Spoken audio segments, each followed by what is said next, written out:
റീൽസൊക്കെ കണ്ടിരുന്നിട്ടുണ്ടെങ്കിൽ കൊതി വരും. എന്തൊക്കെ തരം ഫുഡാണ് ഈ കൺമുന്നിലൂടെ ഇങ്ങനെ സ്ക്രോൾ ചെയ്യുമ്പോൾ പോയിക്കൊണ്ടിരിക്കുന്നത്. അപ്പോൾ ഇന്ന് എൻ്റെ കണ്ണുടക്കിയത് ഒരു ബിരിയാണിയിലാണ് കേട്ടോ.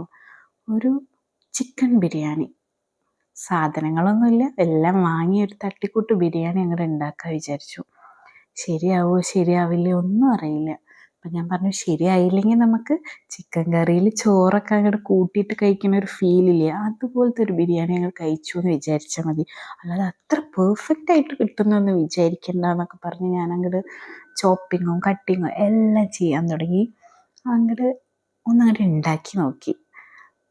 പക്ഷെ എൻ്റെ സാറേ, അടിപൊളിയായി വന്നത്. എന്താ രസം. എനിക്ക് എന്നിൽ തന്നെ അഭിമാനമായി.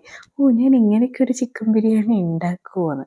കോപ്പിയുടെയാണ്, യൂട്യൂബ് നോക്കിയിട്ടാണ്. പക്ഷേ നമ്മൾ ഉണ്ടാക്കി വന്നപ്പോൾ അതേ ഒരു ടെക്സ്ചറും അതേ ഒരു ഫീലും അതേ ഒരു ടേസ്റ്റൊക്കെ അങ്ങോട്ട് കിട്ടിയപ്പോൾ എൻ്റെ സാറേ, ഞാൻ അവിടെ നിപ്പ് തന്നെ അങ്ങോട്ട് കഴിച്ചു.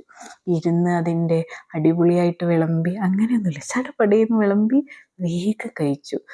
ഇത് കഴിച്ച് കഴിഞ്ഞപ്പോൾ എനിക്കിന്നെ വാട്ടേ ബിരിയാണി നിപ്പിൽ അങ്ങോട്ട് കഴിച്ചു. ലുക്കിലൊന്നല്ലല്ലോ കാര്യം, ടേസ്റ്റിലല്ലേ ബിരിയാണിയുടെ എന്ന് വിചാരിച്ചിട്ട് ഒരു ഫോട്ടോ പോലും ഞാൻ മര്യാദയ്ക്ക് എടുത്തില്ല. ടേസ്റ്റ് കാരണം ഞാൻ അങ്ങനെ കഴിച്ചു പോയി. കെട്ടിയവൻ പറഞ്ഞു, റീൽസ് കണ്ടിരുന്നാൽ എന്താ, ഇടയ്ക്കൊക്കെ ഇങ്ങനെ ഒരു ബിരിയാണി കിട്ടിയാൽ അതും നല്ലതല്ലേ.